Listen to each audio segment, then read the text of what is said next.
ہماری دعائیں قبول کیوں نہیں ہوتی؟ اکثر لوگ یہی شکایت لے کر آتے ہیں کہ مولانا صاحب ہم دعائیں کرتے ہیں، ہماری دعائیں قبول نہیں ہوتی، ہم پریشانیوں میں پھنس گئے ہیں، ہم اللہ سے دعائیں مانگ رہے ہیں، ہماری دعائیں قبول نہیں ہو رہی۔ میں نے کہا کہ خدا کے بندے، تمہاری دعائیں تو قبول ہو رہی ہے، کیسے قبول نہیں ہو رہی؟ یہ ہو ہی نہیں سکتا کہ آپ کی دعائیں قبول نہیں ہو۔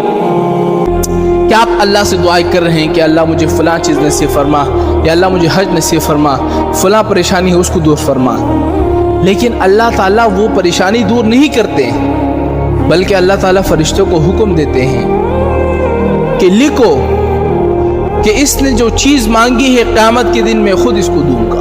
سبحان اللہ۔ یعنی اس دنیا میں اللہ تعالیٰ آپ کو وہ چیز عطا نہیں کرتے، بلکہ آخرت میں آپ کو اس کا بدلہ عطا کرے گا۔ یہ تین طریقے ہیں۔ پریشان ہونے کی کیا بات ہے کہ بھئی ہماری دعائیں قبول نہیں ہو رہی؟ بھئی ہوتی ہے۔